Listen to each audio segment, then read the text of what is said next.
शिव कथा कह रही है। नारद जी महाराज के पास में चंचुला देवी पहुंची। चंचुला देवी ने जाकर कहा, नारद जी मैं पार्वती जी की सखी हूँ, पर मेरे पति का मोक्ष नहीं हुआ। मेरे पति के मोक्ष के लिए माँ पार्वती ने कहा है कि मुझे शिव कथा करवाना है, शिव पुराण करवाना है। नारद जी ने कहा, बेन कर तो देता। चंचुला देवी, करने में दिक्कत नहीं है, पर मैं नारद, मुझे तो श्राप लगा है कि एक जगह नहीं बैठ सकता, तो मैं कैसे कथा सुनाऊं। अब जो एक जगह बैठ के सुना दे वो कथा, अब मैं बार बार थोड़ी देर में इधर से जाऊं, उधर से घूम के फिर आऊं, फिर कथा सुनाऊं, फिर बैठूं, फिर जाऊं, तो ऐसे कथा मेरे बस की नहीं है। चंचुला तू एक काम कर, मेरा मित्र है जिसका नाम है तुमरुका। नारद जी के मित्र है तुमरुका जी। तुमरुका जी को देखा है आप लोगों ने कभी? आप लोग, आपके इधर दक्षिण साइड में तो हर मंदिर पे तुमरुका जी का फोटो मिलता है, आप देखना कभी। आप लोग दक्षिण के किसी भी शिव मंदिर में जाओगे तो एक साइड तो नारद जी बीणा लेकर खड़े, एक साइड घोड़े का मुंह लगा है, घोड़े का मुंह लगा और बीणा लेकर खड़े, वो तुमरुका जी है, नारद जी के मित्र। देखा है आप लोगों ने? कभी नहीं देखा? नहीं देखा? कभी शिव मंदिर में जाना, शंकर जी के मंदिर में, आप कोई भी दक्षिण साइड के किसी भी मंदिर में जाओगे तो एक साइड दरवाजे पर तो नारद जी मिलेंगे आपको बीणा लेकर, एक साइड घोड़े का मुंह लगा है, बीणा लगी हुई है और हाथ में करताल में लगे, तो वो तुमरुका जी है, नारद जी के मित्र जिन्होंने शिव पुराण बांटा थी, वो तुमरुका जी। शंकर जी के परम भगत है, सबसे ज्यादा प्रिय भगत शिव जी के तुमरुका। नारद जी बोले, नारद जी ने कहा कि प्रभु मुझे शिव महापुराण की अगर कथा करवाना है तो तुमरुका जी के पास में जाइए। चंचुला देवी चली। चंचुला देवी कहाँ मिलेंगे? नारद जी ने कहा मेरे साथ चलो। अब देखो, भगत से मिलवाने में देरी नहीं करना चाहिए। भगत से मिलवाने में क्या देरी? भक्ति में जो रमा है वो भगत है, देरी क्या? चलो हमारे साथ।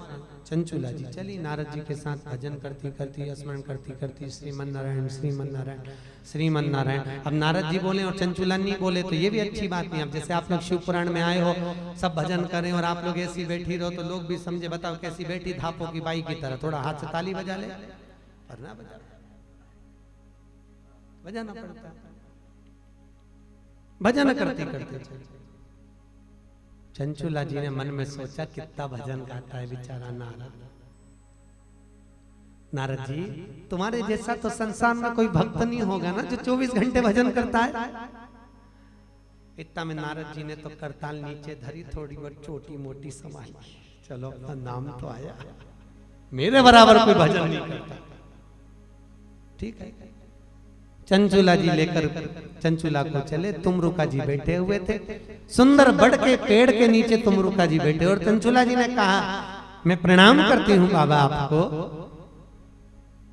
नारद जी कहते हैं तुमरुका जी, चंचुला देवी आई हैं। चंचुला देवी, हाँ क्या चाहती हैं? आपसे शिव महापुराण की कथा सुनना चाहती हूँ, शिव पुराण की कथा, और वो भी मुझसे, और नहीं तो किससे सुनेंगी? आप ही से सुनना चाहती हैं, सुनो। परंतु चंचुला से ये तो पूछो कि इसका पति कहाँ है। तो के महाराज वो तो मर गया, प्रेत योनि में पड़ा, उसी के मोक्ष के लिए तो शिव पुराण सुनना। नहीं सुना सकता। शिव पुराण सुनने के लिए, पोथी को उठाने के लिए एक जोड़ा होना चाहिए जिसमें सुंदर पति पत्नी हो और गठजोड़ा बांधकर बैठे और शिव महापुराण का रसतत्व धारण करे। इसलिए तू बेधव्य है, तू विधवा है, तुझे कैसे मैं पोथी दे सकता हूँ और तू कैसे इसको धारण कर सकती है, और वहां पति के साथ निवास करेगी। ऐसा हरि लोग इसको मिल जाएगा। पर कथा करवाने के लिए कथा में जोड़ा बैठना चाहिए। अब जोड़ा कहाँ से ला, ढूंढो। अब किसके पास जाए बेचारी चंचुला? पार्वती जी के पास गई। पार्वती में तुमरुका जी तो मना कर दिया कि कोई जोड़ा चाहिए, कोई जजमान चाहिए, किसको बिठा? अब शिव महापुराण के जजमान बनना, भागवत जी के जजमान बनना सरल है, बहुत सरल। भागवत हमेशा होती रहती है, कभी भी बन जाओ। भागवत के जजमान बनना सरल है, रामायण के जजमान बनना सरल है।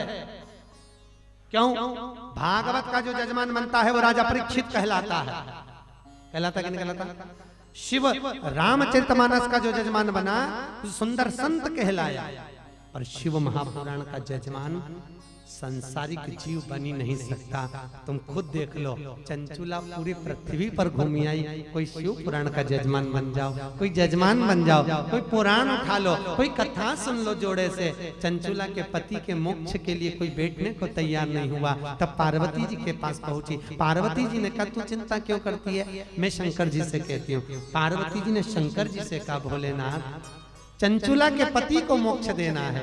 और चंचुला जैसी ना जाने पृथ्वी पर कितनी नारियां हैं जिनके पति चले गए उनके अखंड सौभाग्य के लिए। और जो नारी पतिव्रता धर्म का पालन करने वाली है, जो सौभाग्यवती है, जो अखंड सौभाग्य लेकर आई है, उसको शिव पुराण की कथा सुनाकर उसका अखंड सौभाग्य करना है। प्रभु आप एक काम करो, आप गणा बन जाओ, मैं गोरा बन जाऊं।